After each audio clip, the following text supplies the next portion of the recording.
Welcome to the Discover Alaska Lecture Series, brought to you by UAF Summer Sessions and Lifelong Learning.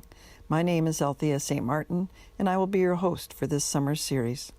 Discover Alaska is in its 15th season and was previously held on the UAF campus.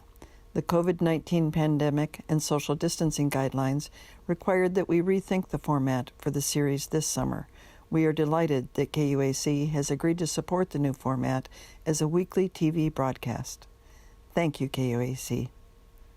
Each Wednesday night this summer, KUAC will air a talk by a local community member on a range of Alaskan topics. We are grateful to our speakers who are incredibly flexible in adjusting to this new format and appreciate the time they are donating to help us all learn more about our great state. Before I introduce tonight's speaker, I wanted to let you know that you can view the talks online later by going to UAF Summer Sessions website at uaf.edu/summer/events. I'm delighted to introduce tonight's speaker, Curt Freeman, who will present Alaska's mineral industry, a 2020 perspective. Mr. Freeman earned his bachelor's degree in geology from the College of Wooster, Ohio, and his master's degree in economic geology from UAF. Curt recently retired from 35 years as president of Fairbanks-based Avalon Development Corporation, one of Alaska's largest and most successful mineral exploration consulting firms. Curt and his team have made numerous mineral discoveries all over Alaska, as well as the lower 48, in parts of Canada, Africa, South and Central America, and New Zealand. His team has been involved in gold, silver, platinum group, base metals, and rare mineral discoveries. Curt has been a resident of Fairbanks since 1982. Please welcome Curt Freeman. Good morning, everyone, and thank you for joining me today on our little talk about the mining industry and a summary of where we are, kind of where we're going. My entry slide here is a picture of the old Miles Glacier Bridge, the $1 Million Bridge down over the Cordova River. One of the spans has fallen in the river, and that's kind of my takeoff for what now? Where are we going, and what are we going to do? I have a disclaimer, as everyone seems to have for sort of technical talks. A lot of what I am going to be speaking about is forward-looking statements, so I'm using a disclaimer from Niels Bohr. I figure if it's good enough for him, it's good enough for me. He said it was very difficult to predict things, especially the future. So with that, one of the 800-pound gorillas in our room, usually when I give talks about the mining industry, is why are there mines to begin with? Why do we even need them? And so the picture here of the little puppy on the laptop, things get worn out, things break, things wear out. And new technology comes along and transplants old technology, which is no longer even viable. It's no longer even functional. Mines exist because demand for the products they create are there. And I think I'll show you as we move along that demand on a lot of the metals we'll be talking about has gone up dramatically in the last 10 years and is projected to continue to do that. So mines will be around for a long time. My career, in this slide of a bunch of geologists sort of standing on an outcrop, my career has been spent mostly in the exploration industry, largely here in Alaska, but in other parts of the world as well. Our work was primarily early stage work. We were the first ones out there, sort of the first ambassadors, if you will.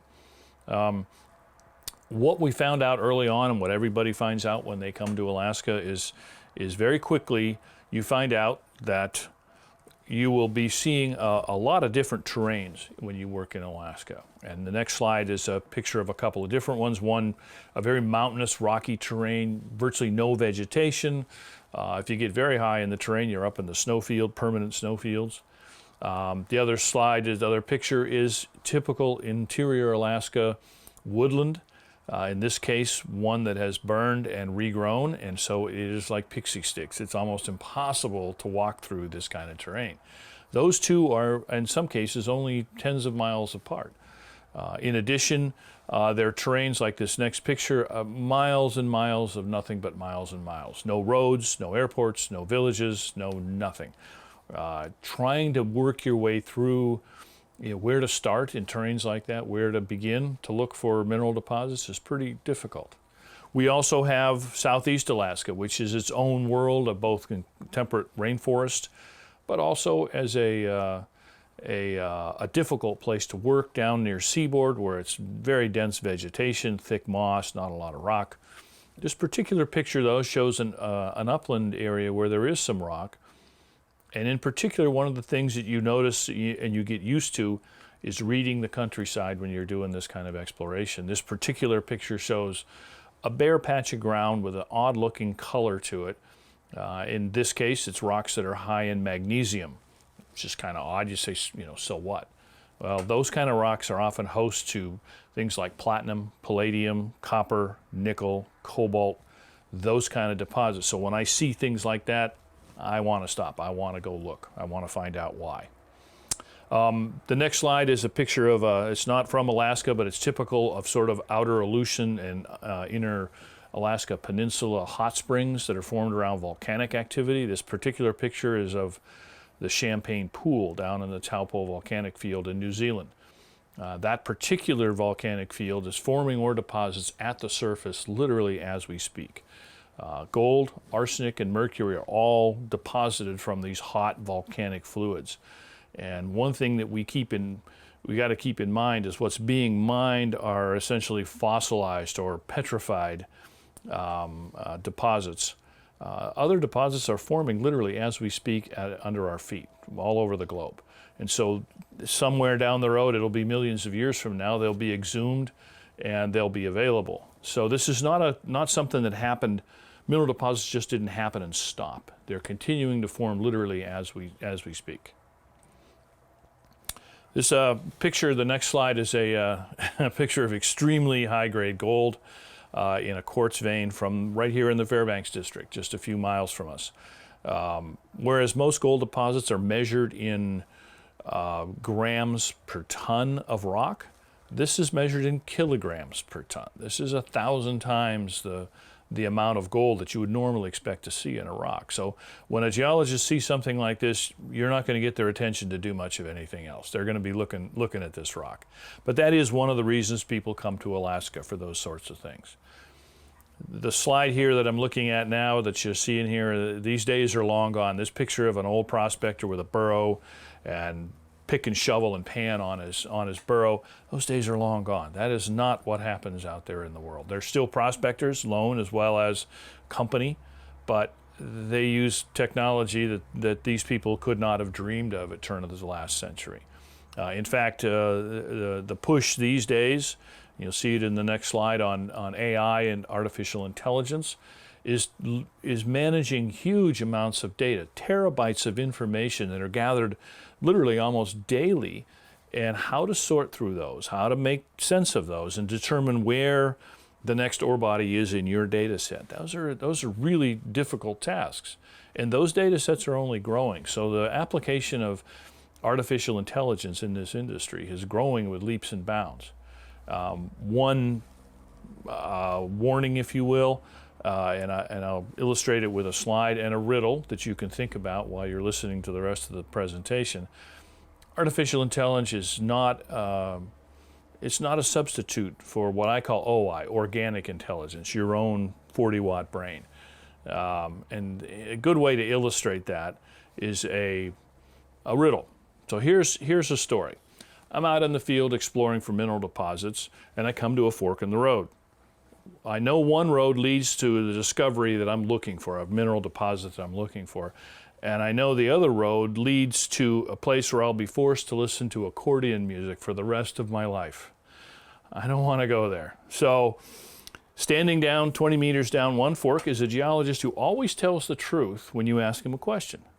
Standing down the other fork is a geologist who always lies when you ask him a question. I have one question, and I can ask it to only one geologist. What question do I ask, and which geologist do I ask, so that I can avoid accordion purgatory? Now, I'll let you think about that in your OI, and we'll come back to it later on here at the end of our presentation. Okay, so the slide here, like stocks, economies take the escalator up and the elevator down. And so I'd like to look at a couple of slides that show the impact of the COVID virus, because that's the other 800-pound gorilla in our room right now, just to see how it affected metals. And this particular picture is a picture of a graph of 4 different metals: gold, silver, platinum, and palladium. And as you can see, all of them took a significant price hit in early February through March, and they went down 50% in some cases. And in particular, palladium was hardest hit. It went down almost 70% from where it was sort of pre-virus. And it's recovered back to about where it was at the beginning of 2000. The same is true of silver. Platinum has never recovered. It's still low. Gold, on the other hand, because people still look at gold, even though there's lots of industrial uses for gold, people still look at gold as a store of value. It is money. And so gold went up. It took a quick hit the first few days, and then it went up, and it's now, this morning, it was almost $1,800 an ounce. That's up significantly from where it was at the beginning of the year. And if we look at where we were last year, it's several $100s up. So clearly, the impact on metals was not only immediate, but it was significant. And the same is true of a lot of the other metals like copper, lead, and zinc that we mine here in Alaska. On the exploration side, the COVID impact was pretty much the same. The industry was on a slow rise. This is our escalator up. It was on a slow rise for both new deposits found and amount of effort or capital being spent exploring. And then along came February, and everything went straight down. A very, very rapid fall. In some cases, 50%. Companies lost 50% of their market capitalization, essentially their market value. And most of them have recovered a bit, but in terms of exploration stopped, and it really hasn't started again. We'll come back to that a little bit later with a more focus on Alaska in particular. Okay, next slide is the COVID impact on which metals really got hammered the worst. And it surprised me when I saw this. Silver, 69%, almost over 2/3 of the silver production worldwide was shut down by the COVID virus. Other metals, uranium, zinc, lithium, really hard hit. Most of them, again, those mines shut down. Once they got a COVID plan together, they kind of picked back up again. But again, immediate and rapid shutdown. Now, Alaska in particular, we did pretty well. We weren't significantly impacted, at least at the mine production level. None of the gold, silver, lead, zinc, or coal production was significantly affected by the COVID virus. So one of the things that quickly came up is how do we deal with it? And this is an evolving process. It's not something that anybody knows the answer to quite yet, but we do know there are going to be some changes. There's a growing geopolitical uncertainty. There's certainly places in the world where you'd rather work. COVID virus has changed some of those dynamics. Some countries that were favorable, maybe not so much anymore. This pushes people to look, essentially it will increase resource nationalism. And by that I mean people will look for sources domestically as more often and more vigorously than perhaps they did before the virus. That also is going to mean sort of changes in community relations agreements that are out there, because no one really had this on their radar screen, and how to deal with a pandemic of this nature. Those will have to be revisited. The other thing it's shown, because there's not a lot of people moving back and forth from corporate headquarters to mine sites, that you need stronger and more empowered local management. Those people are going to have to, people that are running the mines are not going to be able to lean on the corporate headquarters for their support. They're going to have to make their decisions on site literally every day. So it's going to require a more sophisticated in-country management profile. And again, at the very end, all of the ESG, the environmental, social, governance programs that are associated with mining are going to be revisited. Everybody's going to look at them and see, what do we need to change? How do we need to improve these to deal with the kind of pandemic that we've obviously living through? Now, obviously you can avoid reality for a while, but you can't avoid the consequences of reality. And so what are we actually doing about this? And one of the first things that people look at is, what are the metals most affected by this sort of dislocation, and particularly the advanced technology metals. And the slide that I'm looking at here that you're seeing kind of surprised me. It shows different metals and how much they're affected by things like autonomous vehicles or electric vehicles, robotics, renewable energies, oil and gas, IT applications, things like that. And the metal that the industry thinks is going to be the most affected is tin. That's what I said. I was quite surprised. Tin has been around for 4,500 years, since the Bronze Age, when you mix tin with copper and create bronze. And it's had its ups and downs, but it's not the first metal people think of when you think of an advanced metal that's affected by our new technology, our new society. But it's affected by all of them. Right next to it is a metal that probably everybody's heard of, lithium, because of lithium batteries and lithium battery applications. Cobalt, which is an application, there's a metal that also goes into batteries, but is also a kind of a high-tech aerospace metal. And silver, nickel, they're all seriously affected by the demand for advanced technologies. And so when you're looking at supply and demand curves, the question is, okay, how are you going to deal with this? You know, this is a reality you're going to have to deal with. You can't just ignore it. The demand is out there. And so we'll take a couple of quick look at a couple of quick metals here, and this is a more global picture right now.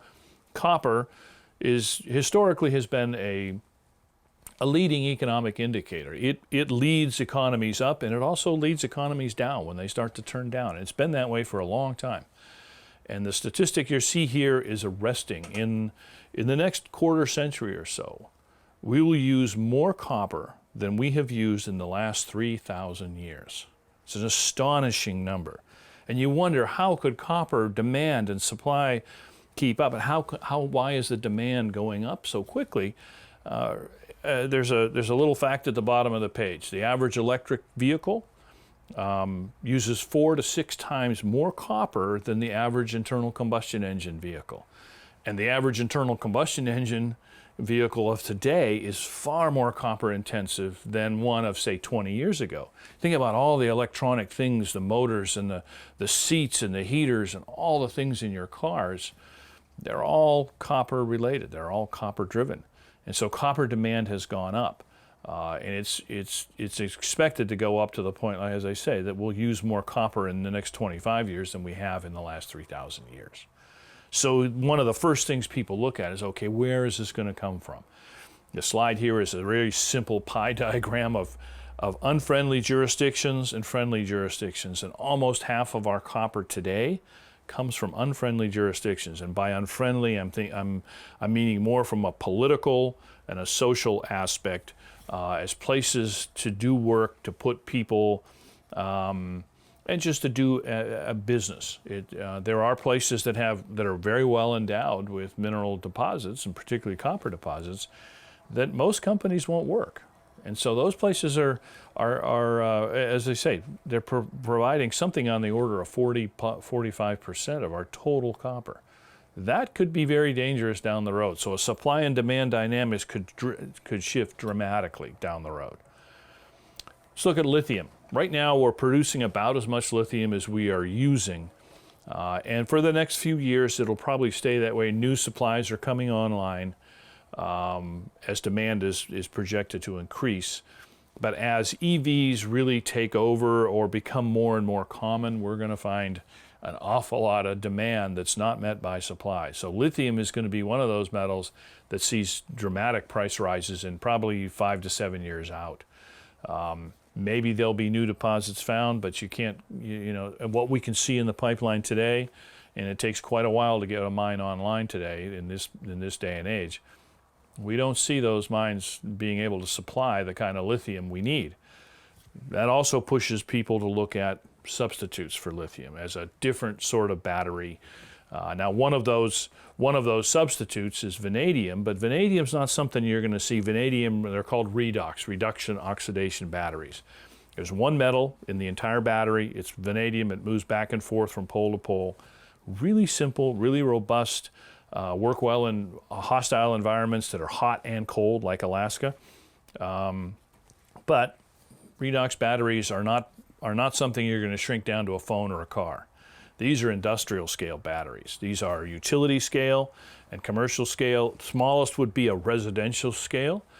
But the idea here is really compelling. It's a simple, essentially no moving parts, no maintenance on the thing. And for storing renewable energy, solar, wind, that otherwise it goes to waste, that you can't use. That's always been a problem. What do you do with it? Where do you put it so you can bring it back when you need it? Redox batteries, vanadium redox batteries, are one of those answers, and the projected use of them is quite steep.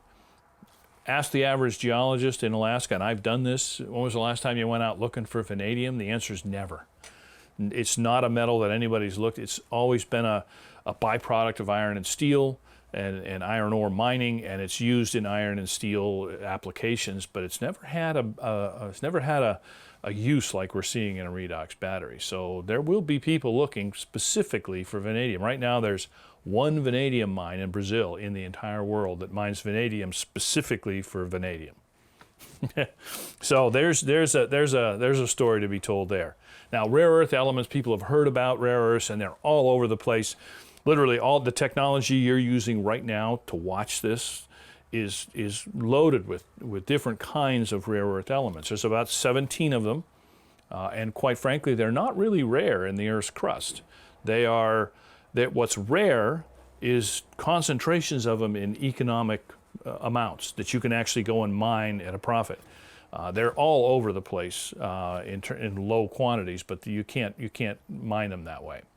In the places that are mined, primarily right now, the dominant supplier of both raw rare earth oxides and the products created from them is China. Over 90% of the rare earths are mined and turned into value-added products in China.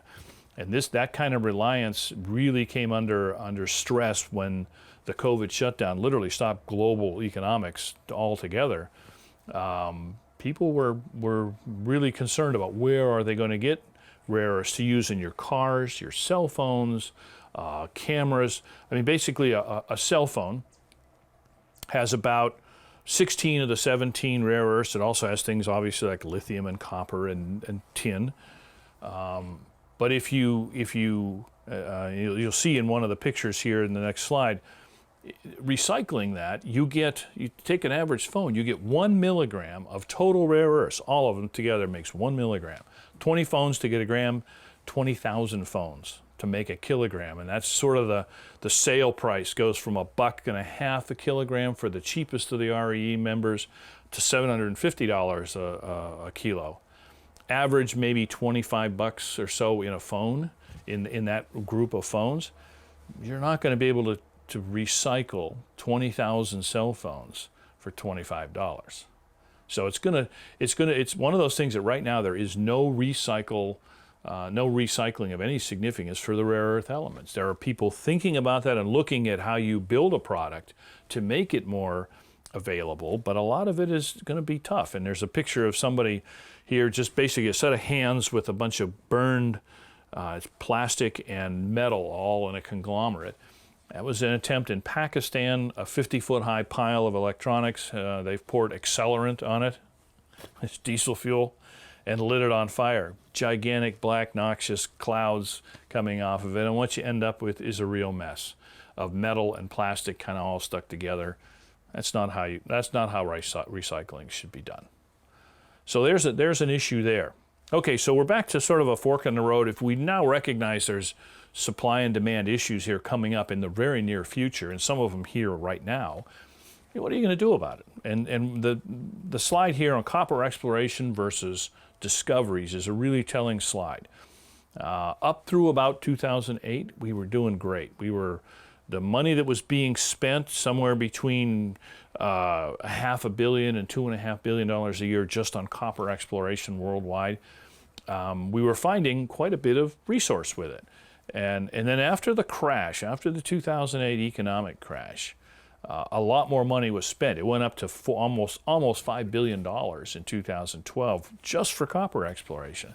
But the number of new discoveries fell off dramatically to the point in the last 3 years, actually 4 years, 16 through 19, we found no new significant deposits. And we've spent probably $30 billion worldwide. And so when you look at those, there's part of that is due to the fact that things like copper, major big copper deposits are somewhat easier to see at surface, but we're now, all the easy ones have been found, or lots of them have. Some of them are in jurisdictions that they will never be mined, either from a political or an environmental standpoint. Part of the reason people like coming to Alaska is to look for these big deposits because it is somewhat underexplored, particularly compared to some of the other major jurisdictions in the world. Sad fact is that story, less and less discoveries over time, is true of almost all the metals. The next slide is a composite that shows gold, uranium, base metals, which copper, lead, zinc would be in, the bulks, sort of iron ore and phosphates and things like that. They all have that same curve. There's been a drop since the sort of from the mid-90s to the mid-2000s. There was a sort of a spate of new discovery, and it's dropped off dramatically since then, despite the fact that a lot of effort has gone into finding these. The average deposit is now found 30 meters underground worldwide, so it's not sticking out of the ground where the guy with the burrow and a pan can find it. It's getting tougher. The other thing that plays into this is sort of in a real world sense, only about half of the deposits discovered are ever mined. And that's pretty much normal, that they just don't have the right economics, don't have infrastructure, they don't have, or they're difficult to recover the metals, metallurgically difficult, all kinds of reasons. Probably more important than that, because that number's been pretty steady for a while, the lag time from the day we discover a new deposit to production is almost 20 years now. Ask the average investor if you'd like to make an investment with the possibility of making some money back in 20 years. And there's no guarantee you'll make money back. Not every mine that goes to production makes money. So that's a really tough nut. So people are looking for ways to reduce the time frame to production, from discovery to production, without cutting corners of one sort or another. That's easy to say and easy to think about.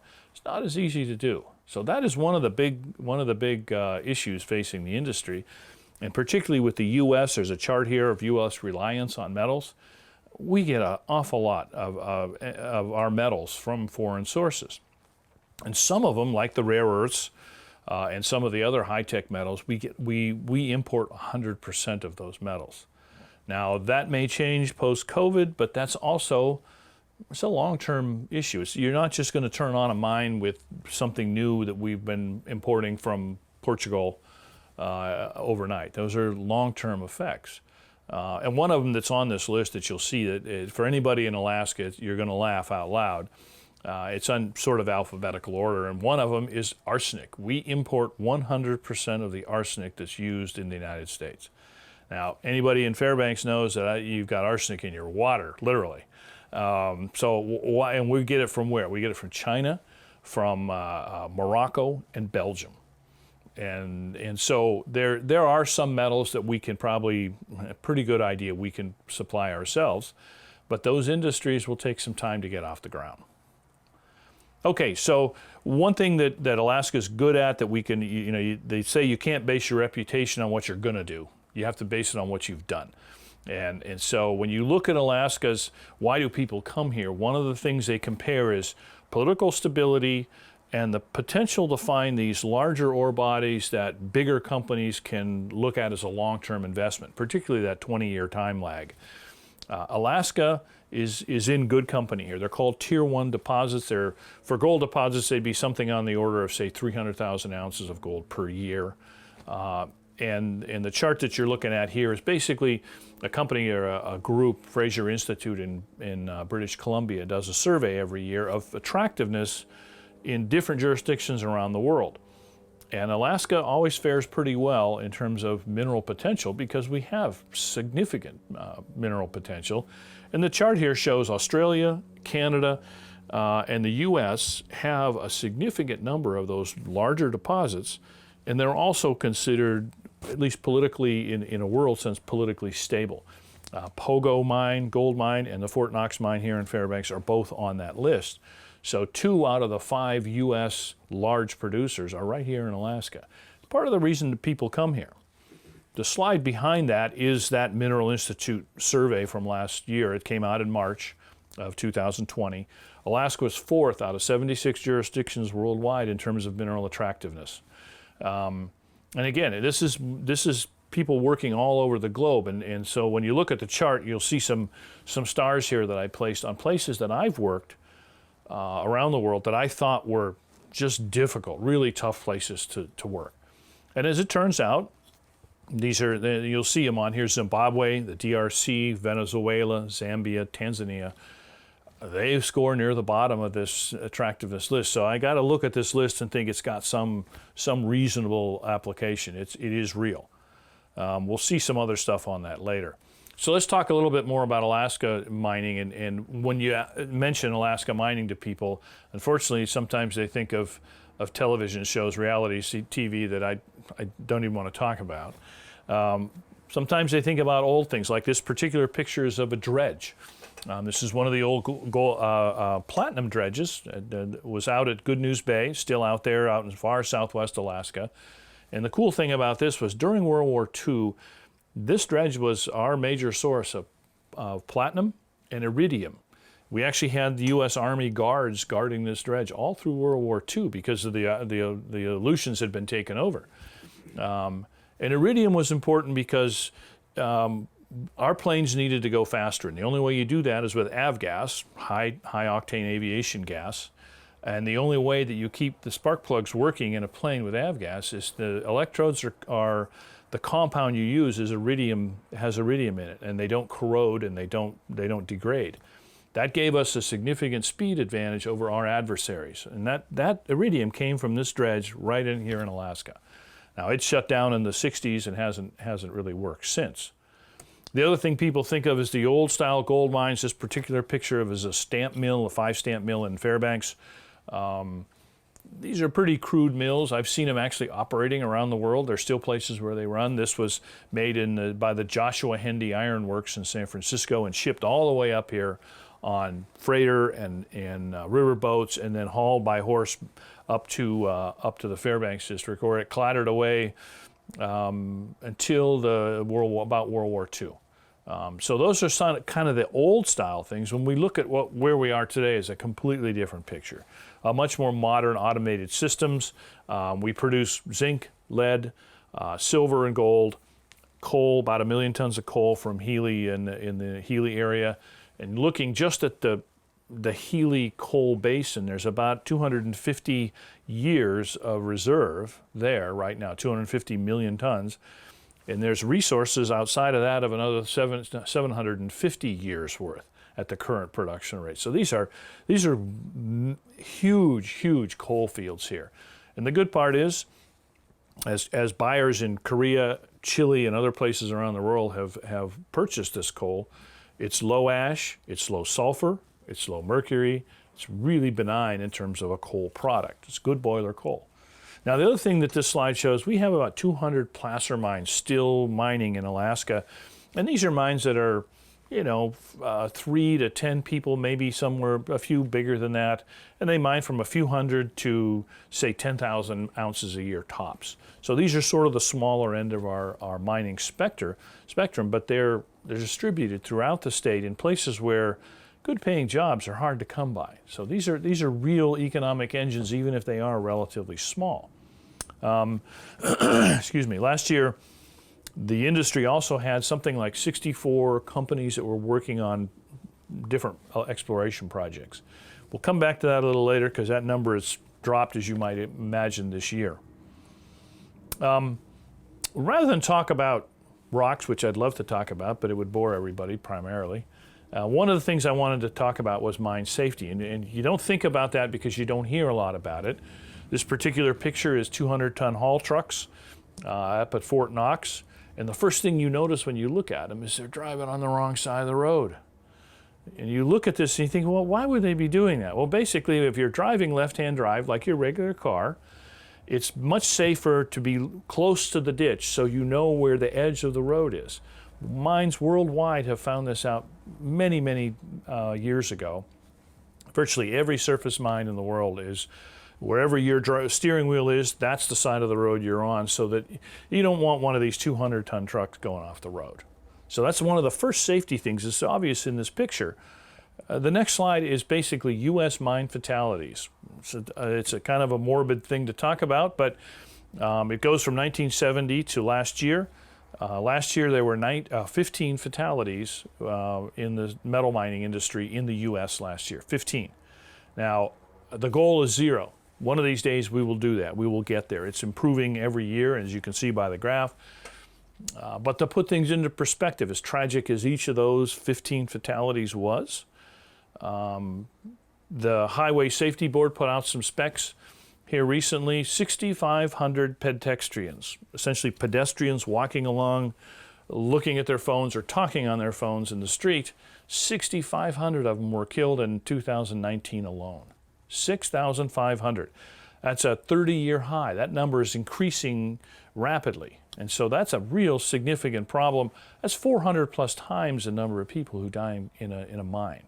So a mine is actually a lot safer than you might think. And when you look at injuries, the next slide, you have to look all the way to the bottom of the list to find mining, quarrying, oil and gas are all lumped together in terms of number of cases in a year.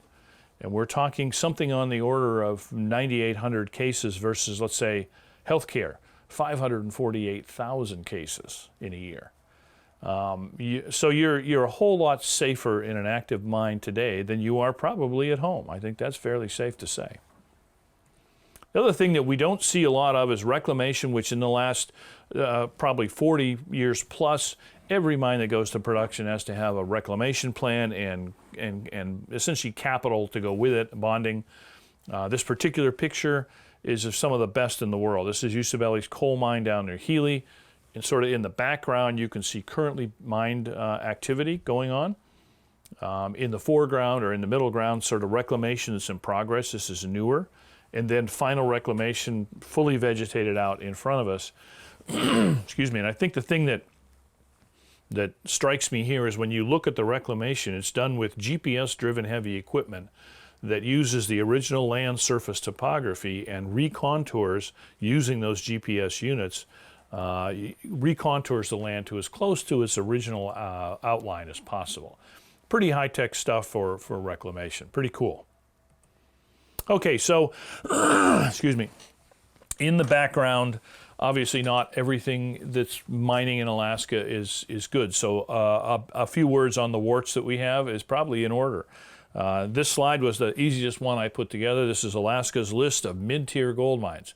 There are none. 0. It's a blank slide. And that's unfortunately a function of it costs more to work in Alaska. That is true. It takes longer to put things into production. And so people are looking not for, it costs almost as much to put a small mine into production as a large mine. And so the large mines have a lot better ability to weather cycles up and down like we're in right now. And so mid-tier mines, there just aren't any. There's the placer mines, and there's our large mines that are like the Fort Knox and Pogo and Kensington are producing large amounts.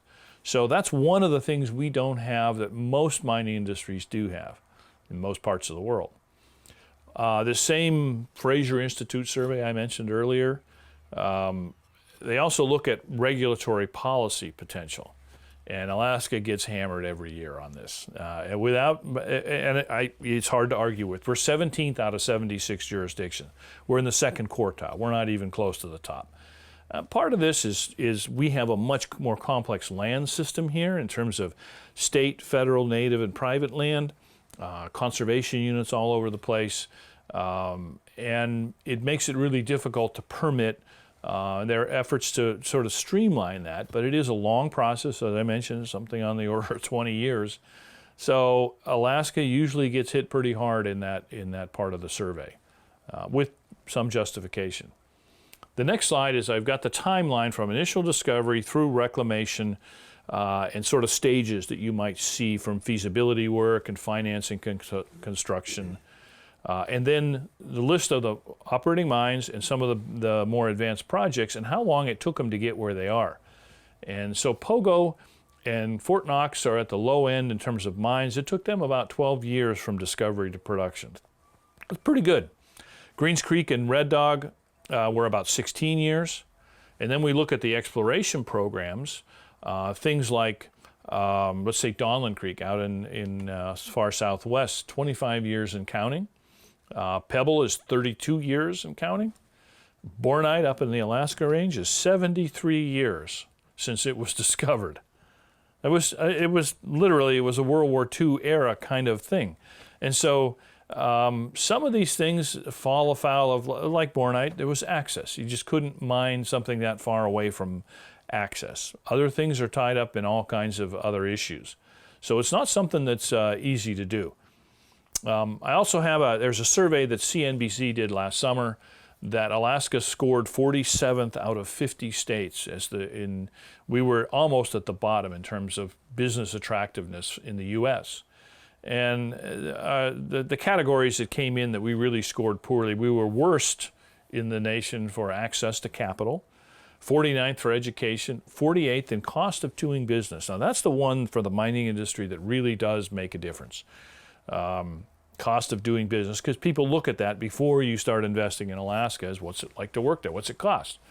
Oddly enough, our best category we scored 20th on was business friendliness, which is kind of a dichotomy. We were very friendly, but you can't do business here. It's just an odd mixture, odd mixture of things. So we have some things to deal with. Now, I mentioned COVID impacts earlier globally, but in terms of Alaska, I said, the main mines did pretty well. They weren't significantly impacted in terms of their production, but the exploration and development side of the industry was really hard hit. Couldn't get people into the field. You couldn't get equipment. You couldn't even get air traffic to bring goods and services in. So the exploration industry is only now just getting off the mark. We're sort of late June, early July, programs are starting, and we'll look at some of those here shortly. But it really did hit the exploration industry very hard. And as you might remember, we were in April, there was 21% unemployment in Alaska. That was the nation's highest. We're back down kind of where the average is now at about 13%. That's still double what we were seeing in the last few years. There's an awful lot of people who still have not gone back to work. That on sort of at the same time, but for different reasons, oil prices, of course, plummeted from $60 to less than 10. There were actually days when the price of oil was negative. You had to pay somebody to take it off your hands. That didn't last long. Those were kind of strange days, but that obviously has affected the state economy in terms of the revenue that comes through the pipeline, comes out of that oil and pipeline. Obviously, our recovery, especially for the mining industry, is going to be like every other industry. It's going to be a long, slow slog back up to anything that we can consider normal. Okay, so why is Alaska so well developed? And this is sort of the geological end, and I won't go too much into this, but there's a picture here of Chiginigak volcano that's out on the Alaska Peninsula. It has a crater that had an ice lake in the middle of it.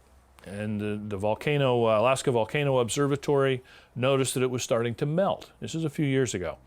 And so eventually, hot fluids were leaking up into this lake from the volcanic activity at depth, and it thawed the entire lake. And this is really warm. It's like 100 plus degrees Fahrenheit water, and it's acidic, like battery acid acidic.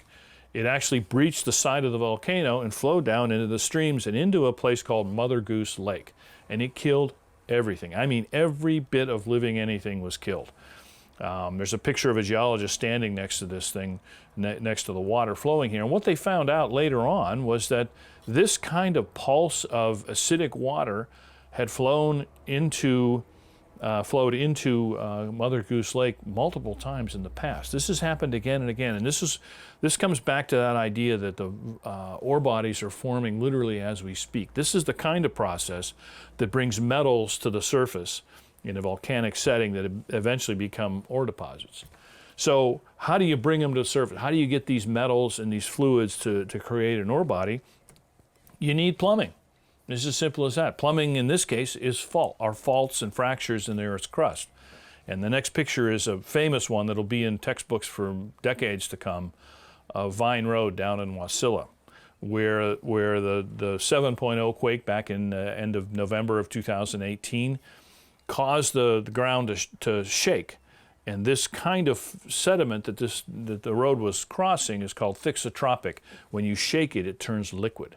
And the road literally flowed, and it looks like a teardrop, the road literally flowed away from the around it.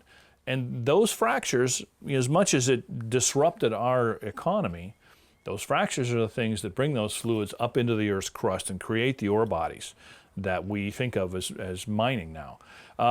The next slide is a picture of the whole state.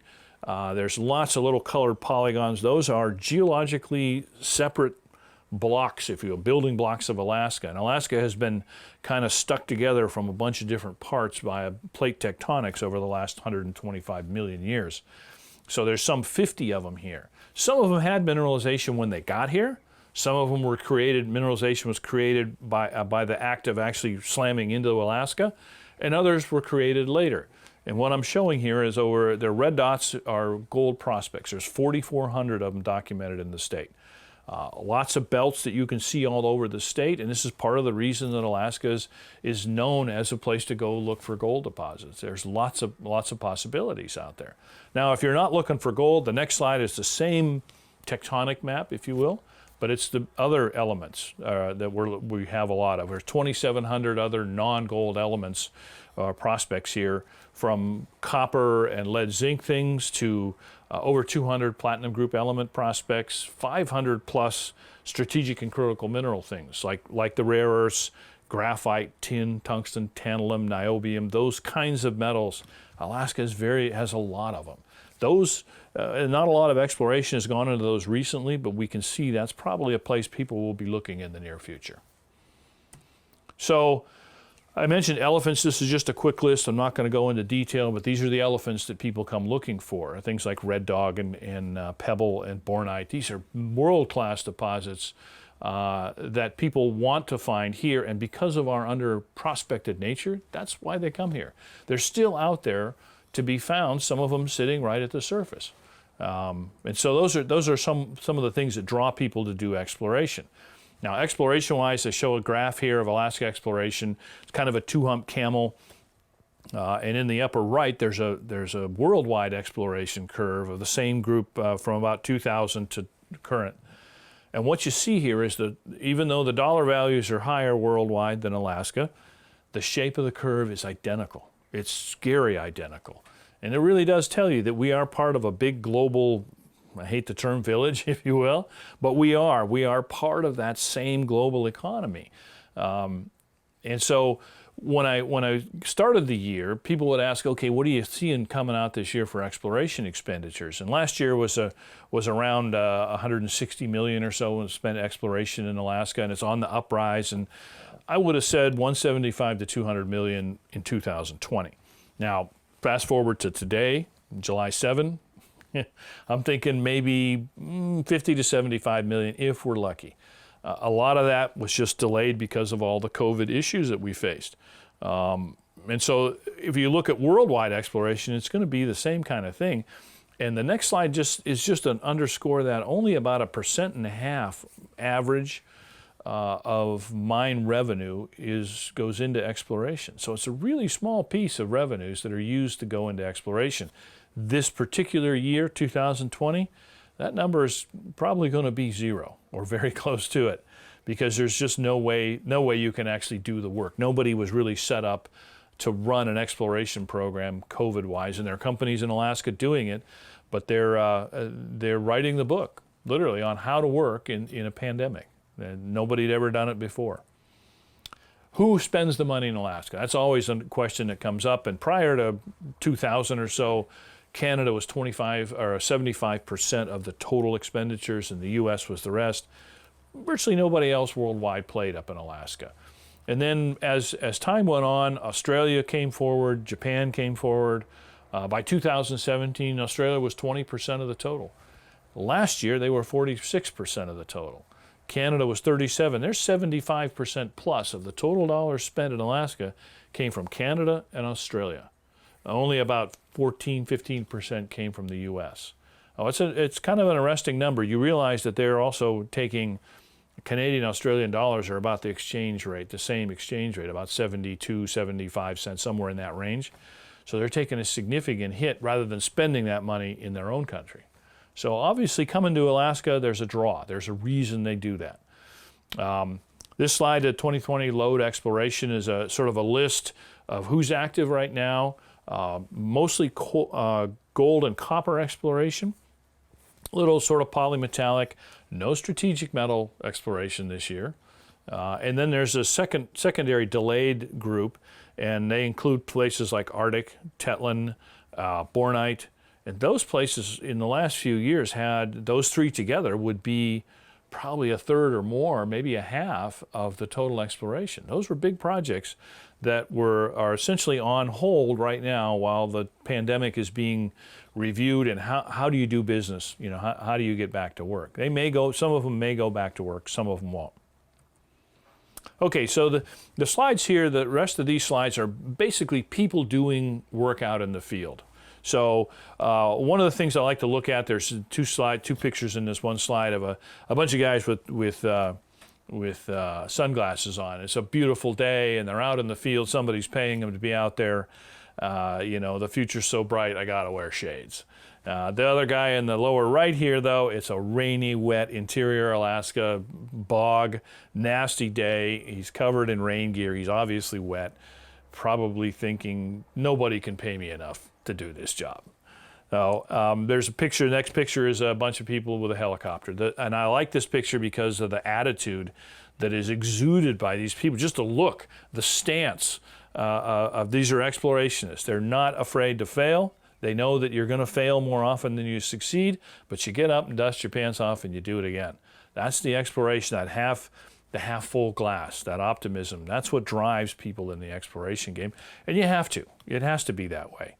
There's another picture here. Actually, it's me standing on an outcrop in the middle of nowhere with a new snow falling in the background, and you realize it's time to get your work done here, because Alaska does not wait for anybody. And we aren't the top of the food chain here at all. We're not even close. Picture of people working around a beaver on floats down in southeast Alaska. This is going to be one of the places that has a slower work program this summer. And that's going to affect a lot of people, particularly barges and boats and air traffic on floats to resupply us and to support mineral exploration all over southeast Alaska. Picture of a couple of geologists on a very steep hillside, the kind of thing that you look at and it gives you vertigo just looking at the picture. One false move and you're in trouble, but you look at these people and the smile on their faces, they're not thinking about that at all. They're chasing the next ore body that might be at their feet. There's a picture here of a bunch of people standing in front of an adit. You can see it's a tunnel in the background. It's kind of caved. It's in southeast. It's, temperate rainforest kind of thing. But the thing I really wanted to point out here was you look around people's ankles, and you'll see that everybody has boots on, their rain gear on over the boots, and they've taken flagging and tied it around their ankles, so their rain gear is tied tight to their boots. Basically, this mine you can walk into, but the first 100 feet, being at the lowest elevation, has water that's over your knees. And so you walk up out of that into a dry mine, but you got to go through the water. So the simple way, here's the simple fix for a simple problem: just tie flagging around your rain gear and walk fast. Pretty simple. Other thing that you'll see in Alaska is mentoring going on. This particular picture of 3 people in the mining industry with probably 150 man-years of experience. These are very experienced guys that are all working at one project this couple of summers ago, mentoring new people. And the following slide are 3 people that I helped mentor that went from they started at the bottom. They started at the very grunt level, and they worked their way up to points where one of them is international, has his own company, works internationally. Another one's actually run major mine exploration in foreign countries. And they started right here in the bush in Alaska, but that mentoring ability to grow through the industry is a really important piece of the mining industry. Now there's a picture here of somebody's knee with a bunch of mosquitoes on it. Everybody realizes that despite the fact that we've got all kinds of cool technology, mosquitoes are still the problem. We still haven't figured out how to deal with them. You just have to live with it. The next picture is of caribou. This is one of those days when you see caribou in a snowfield, thousands of them migrating, and you realize that this has been going on for centuries and centuries, millennia. It's a spectacular thing that you get to see doing the kind of work we do. The next picture is my boot, which is a size 12 boot, standing next to a big footprint from a bear that I'm glad I never met. This is down in southeast. You can see shingled rock around it. We're standing down on a beach, and I don't make any impression on this beach, but the bear was big enough that he squashed all of the rocks down into the mud. He was a big monster. Again, glad I didn't see him, but it also makes you realize you really aren't even close to the top of the food chain in this part of the world. Picture of a couple of guys that are, again, the ingenuity in the field, using a gold pan as a grill to do some barbecuing of some steaks on the tracks of an old cat. There's a guy here in one of the pictures. One of them has a good attitude, and the other one looks like a member from ZZ Top. He's not, but he sure looks like it. And a couple last slides. You got to have a sense of humor. These 2 guys are laid out in a shallow trench. We went to pick them up with a helicopter. It was tough work they were doing, and they were kind of telling us we really don't want to do this work. And so they're all laid out with their pick and shovel, look like they're ready for burial. And then there's this saying that people say, you should never say never, right? Well, one thing I think is safe to say, never let a driller give you a haircut.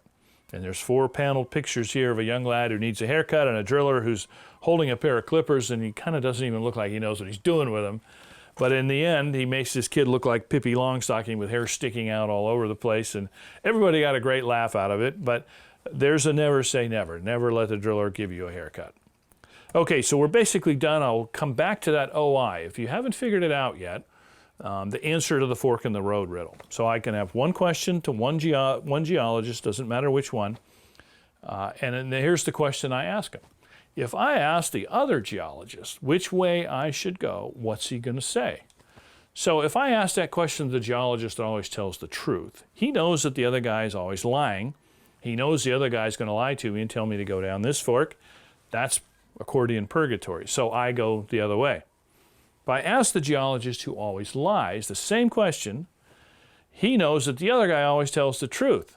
So he's going to lie to me and tell me, oh, you need to go down that route. So whatever way he points, I go the other way. Now that's, when you think it through, it makes perfect sense. And I'm sure there's an algorithm somewhere that could figure that out fairly quickly. Maybe it's already been written. But most people have figured that out over time.